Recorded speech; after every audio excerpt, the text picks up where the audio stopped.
हमने पिछले वीडियो में लोकतंत्र के गुणों के बारे में पढ़ा था।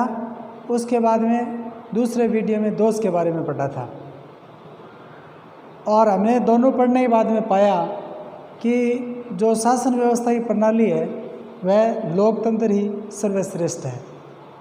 आज हम यहाँ लोकतंत्र की सफलता के लिए आवश्यक परिस्थितियाँ कैसी होनी चाहिए या शर्तें कैसी होनी चाहिए। ऐसे परीक्षा में आते हैं परिस्थितियाँ शर्तें कि जैसे प्रश्न आता है लोकतंत्र की सफलता के लिए आवश्यक परिस्थितियाँ लिखिए तो लिख देते हैं, और ऐसे इसको बदल दिया जाए लोकतंत्र की सफलता के लिए आवश्यक शर्तें लिखिए तो कन्फ्यूज हो जाते हैं। इसलिए आपको बता देते हैं परिस्थितियाँ या शर्तें एक ही बात है। अब विद्वानों का मत है कि निम्नलिखित परिस्थितियाँ लोकतंत्र के सफल संचालन में सहायक हो सकती है। यानी लोकतंत्र को सफलतापूर्ण उसका संचालन करना है तो ऐसा विद्वानों का मानना है कि निम्नलिखित जो परिस्थितियाँ हैं ये इसमें लोकतंत्र और अधिक सफल हो सकता है। पहली परिस्थिति है शांति व्यवस्था। यानी लोकतंत्र सफलता के लिए जरूरी है कि देश में आंतरिक व्यवस्था सामान्य हो। आंतरिक हो, न तो गृह स्थिति युद्ध की स्थिति हो, न कोई वर्ग संघर्ष हो और न ही किसी प्रकार की अशांति हो। ऐसी स्थिति में लोकतंत्र सफल नहीं हो सकता है और न ही युद्ध या बाहरी आक्रमण का भय नहीं हो। यदि बाहरी कोई आक्रमण कर रहा है या कोई युद्ध कर रहा है तो ऐसी स्थिति में भी लोकतंत्र असफल हो सकता है। दूसरा है सुदृढ़ राष्ट्रीय अर्थव्यवस्था। यानी देश की जो अर्थव्यवस्था है वह मजबूत होनी चाहिए।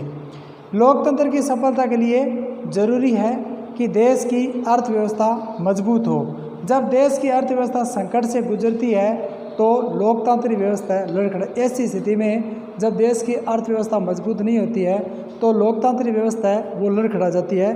और ऐसी स्थिति में जो अपना प्रथम विश्व युद्ध हुआ था उसका उदाहरण है।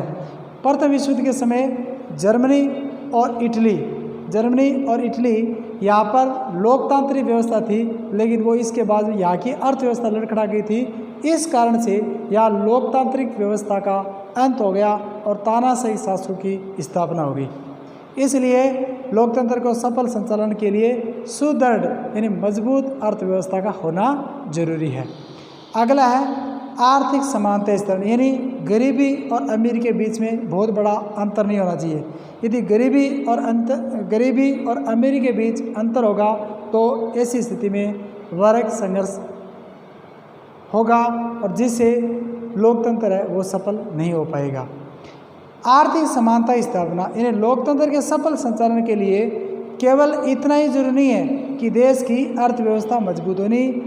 लोकतंत्र का सफल संचालन के लिए सिर्फ इतना ही नहीं है कि देश की जो अर्थव्यवस्था मजबूत हो। जब देश की अर्थव्यवस्था मजबूत होगी तो संचालन लोकतंत्र सफलतापूर्वक चलेगा, इतना ही नहीं है। लेकिन राज्य में यथासंभव आर्थिक समानता। यानी राज्य का मतलब यहाँ देश है, देश में असमानता नहीं होनी चाहिए, आर्थिक रूप से समानता होनी चाहिए। यानी गरीबी और अमीर के बीच खाई नहीं होनी चाहिए, गरीबी अमीर के बीच में बहुत बड़ा अंतर नहीं होना चाहिए।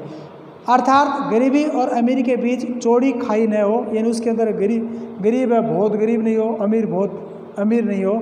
ऐसी स्थिति में भी वर्ग संघर्ष की संभावना रहती है और फिर जो लोकतांत्रिक व्यवस्था है वो लड़खड़ा जाती है। इसलिए आर्थिक समानता का होना जरूरी है। अगला है सामाजिक न्याय की स्थापना। यानी समाज में समानता होगी तब लोकतंत्र सफल होगा। यानी इसका मतलब है लोकतंत्र के लिए ज़रूरी है कि व्यक्तियों के बीच धर्म, जाति, भाषा, रंग, नस्ल, लिंग या जन्म आदि के आधार पर भेदभाव नहीं किया जाए। यानी लोकतंत्र तब भी सफल हो सकता है जब व्यक्तियों के बीच में धर्म है, जाति है, लिंग है, भाषा है, जन्म है, इस आधार पर उसके साथ में भेदभाव नहीं किया जाए। यानी सत्ता में एक ही धर्म के लोग आते हैं तो ऐसी स्थिति में दूसरे जो वर्ग होते हैं वो नाराज हो जाते हैं। ऐसी स्थिति में लोकतंत्र सफल नहीं रहा। ऐसे ही एक ही जाति के लोग आना या एक जन्म स्थान से लोग यानी एक क्षेत्र से आना, ऐसी स्थिति में भी लोकतंत्र असफल हो जाता है। सभी व्यक्ति कानून के सामने समान माना जाएगा। यानी जब किसी के व्यक्ति के साथ में धर्म, जाति, लिंग, नस्ल के आधार पर जब भेदभाव नहीं किया जाएगा तो सब लोग कानून की श्रेणी में समान होंगे। और जब समाज में सभी व्यक्तियों को समान स्थिति प्राप्त होगी तो उनके बीच भावनात्मक एकता, यानी वो भावना से भी जुड़े होंगे, एक दूसरे का आदर करेंगे। ऐसी स्थिति में भी लोकतंत्र सफल हो सकता है। अगला है शिक्षित व जागरूक जनता। इन लोकतंत्र के लिए ये भी जरूरी है कि लोगों का पढ़ा लिखा होना जरूरी है, साथ में वो जागरूक हो, यानी हर हवाओं के साथ में नहीं बहने वाले हो और पूर्णतः उसकी जागरूकता होगी तो लोकतंत्र है सफल होने की ज़्यादा उम्मीद रहती है। लोकतंत्र की सफलता के लिए जनता का शिक्षित व जागरूक होना जरूरी है।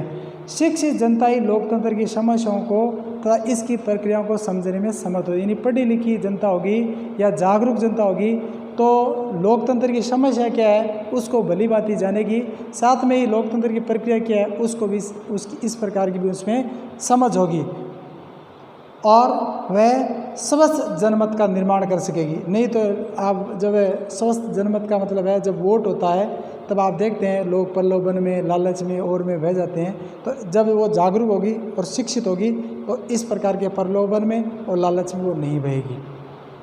तो ऐसी स्थिति में भी लोकतंत्र है वो सफल किया जा सकता है। अगला है नागरिक का नैतिक व राष्ट्रीय चरित्र। यानी नागरिक का नैतिक चरित्र होना चाहिए। अब कोई लालच में आने वाला है, जब उसका नैतिक चरित्र नहीं है, जब वो लालच में आने वाला ही नहीं होगा तो फिर वो नहीं आएगा। उसका नैतिकता होगी कि मैं ईमानदारी से काम करूँगा तो फिर ऐसी स्थिति में भी लोकतंत्र है वो सफल होगा। जब किसी समाज में नागरिक नैतिक व राष्ट्रीय चरित्र होता है तो वहाँ लोकतंत्र की सफलता की उम्मीद है वो अधिक रहती है। इसी लोकतंत्र वहीं सफल होता है जहाँ लोगों का नैतिक और राष्ट्रीय चरित्र का मतलब है उसमें देशभक्ति की भावना होगी, देश के साथ में गद्दारी नहीं करने वाले लोग होंगे, तो ऐसी स्थिति में भी लोकतंत्र सफल होगा।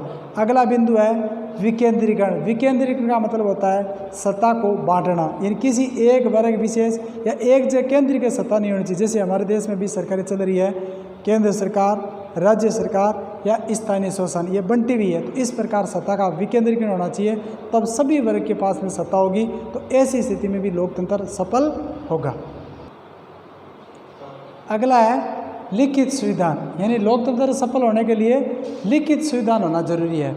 संविधान की भाषा स्पष्ट, संविधान लिखित हो, उनकी भाषा स्पष्ट हो या सरल हो, इसलिए कि उसकी व्याख्या को लेकर विवाद या भ्रम नहीं, यानी उसकी व्याख्या को लेकर किसी प्रकार विवाद और भ्रम नहीं होना चाहिए। और संविधान संशोधन की प्रक्रिया, यानी संविधान का मतलब संविधान बदलने की, उसमें बदलाव करने की जो प्रक्रिया है वो कठोर होनी चाहिए। नहीं लचीली होगी तो हर किसी अपने इच्छा अनुसार उसको बदल लेंगे, इसलिए भी तब भी लोकतंत्र है सफल हो सकता है। अगला है स्वतंत्र व शक्तिशाली न्यायपालिका। यानी लोकतंत्र का आधार संविधान है, तो संविधान के लिए, कानून के लिए पालना करवाने के लिए हमारे स्वतंत्र न्यायपालिका होनी चाहिए। वैसे व्यवस्थापिका कार्यपालिका है, व्यवस्थापिका उसको कानून निर्माण करने का है, लेकिन जब वो उस पर किसी प्रकार कोई अंकुश नहीं होगा तो अपनी इच्छा अनुसार वो कानून बना लेंगे, और वो भी सरकार के साथ में किसी प्रकार का मतलब क्या है पक्षपात रहित न्यायपालिका होनी चाहिए, तब भी लोकतंत्र सफल हो सकता है। अगला है योग्य व निष्पक्ष कर्मचारी तंत्र। मूल जो कानून बने काम व्यवस्थापिका करती है या विधायिका करती है, लेकिन कानून जो लागू करने धरातल पर जो काम है वो कर्मचारी तंत्र करता है।